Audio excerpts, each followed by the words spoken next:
Okay, may nabasa ako sa profile mo, ha? Ano yun? Ano yung nabasa? Shinare niya kasi na, ano siya ngayon, self-sufficing, independent siya. Siya ang, Yes. siya ang bumubuhay sa kanyang sarili. Dahil Yes sabi mo, po. binitawan ka ng iyong nanay. Yes po. Bali po, nagsabi po si mama na ako na daw po yung magpaaral po muna sa akin. Kasi po, syempre, si mama din po kasi hindi na po masyado nagtatrabaho kasi po may sakit po yun dati. Nagkaroon po siya ng cancer. Ayun. So para po sa akin, parang mas gusto ko na lang din po na pag-aralan yung sarili ko. Hindi naman pala, kasi yung sa paano binitawan? Yung pala, wala nang Pinaobliga kakayahan sa yung kanya. nanay mo kasi nagkasakit. Yes. Oo, nagkasakit ng malubha kaya hindi na siya kayang pag-aralin. Wala nang ibang tumutulong si tatay mo, stepfather mo. Wala po. Bali po yung papa ko po kasi patay na po. Tapos yung stepfather ko naman po, hindi po kami ganun ka-close. Yun po.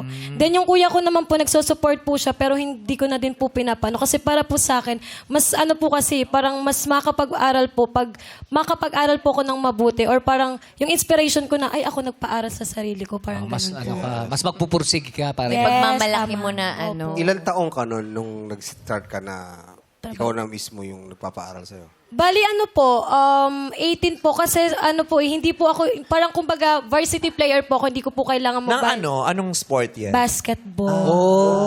Ay, basket. Naghanap ko yung kalaban, di ba? Yes!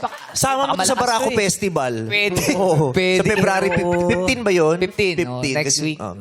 Hindi, alam mo, totoo yan. Di ba, ang daming mga mag-aaral na gustong mag-aral pero hindi na makakapagpatuloy dahil hindi nila kayang ipadala ang kanilang mga sarili sa eskwelahan. Pero gamit yung mga skills at mga talents, pwede kayong maging scholar. Yung iba scholar kasi choir ng school, Yes. singer ng school. Di ba Athlete. naririnig natin yan sa tawag ng tanghalan? Athletes. Yes. Di ba? Tama. But how hard was it na ikaw ang nagpo-provide for yourself at an early age? Ano po, para Kasi sa ngayon 20 siya. Nagsimula kang magtrabaho for yourself 18, tama? Yes po. Gaano kahirap yun? Anong tumatakbo sa isip mo?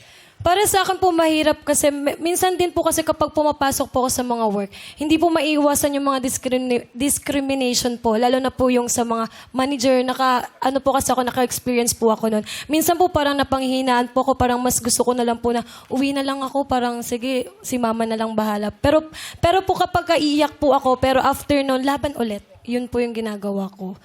Tapos sumusulat po ako ng kanta. Kumbaga pag nasasaktan po ako, ginagamit ko lang po yung pagkanta. Doon ko po sinusulat lahat. So, ang naging issue mo yung discrimination. Yes. Hindi yung providing for yourself at an early age. Kasi ba para sa ilan, mahirap yan eh. Correct. Kasi di ba lalo kung 18 ka, dapat ang iniintindi mo lang Nag-aaral ka lang lessons. muna. Oo, ganyan. Di ba? As much as possible, dapat yung mga bata, di ba, hanggat nag-aaral, ang iniintindi lang nila yung pinag-aaralan nila at kung paano maging mabuting anak, kaibigan, mag-aaral. Pero pag ikaw ang bigat ng responsibilidad na bubuhayin mo yung Yes, sarili saan ka mo, eh. kukuha ng pagpapaaral mo? Di ba? Sarili. Daily Nung necessities. nangyari sa'yo isang araw, yun gumising ka na, ay, kailangan ko nang buhayin yung sarili ko. Saan ka kumuha ng lakas ng loob?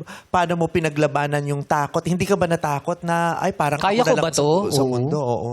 Natatakot naman din po, pero minsan po kasi iniisip ko po na hindi lang naman din po ako yung nakakaranas ng ganito, may mga iba pa din po. So kung sila po na parang nakaya po nila na malagpasan nyo, bakit ako hindi, diba? So kaya ko. Tsaka ang ganda ng ginawa mo ha. Yung kuya mo gusto ka pag-aralin pero sabi mo wag na lang. Yes Kaya mo. po. Bakit? Kasi po, ay, sorry. Ba't ayaw mong magpatulong? Oo. Ano po, parang feel ko, gusto ko lang po. Gusto ko pong ako lang po para, ayoko po kasing hindi naman po sila nanunumbat ganun, pero ayoko po kasi dadating yung point po na parang masusumbatan po ako ganun. Pero hindi naman po sila nanunumbat. May ganun ba yung ugali ng kuya mo? Hindi naman po.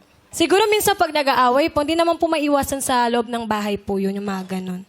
Parang ayong meron masusumbat sa'yo. Yes Pag- po. pag Lahat dumating naman po na. nakakaranas ng ganun. Oh well, maganda, tama din naman yung ganung prinsipyo. Correct. Dahil ayoko masumbatan, ako na lang gagawa for myself. sarili. Di ba? God bless you. Sana maging malusog Yes. ka, hindi ka magkasakit.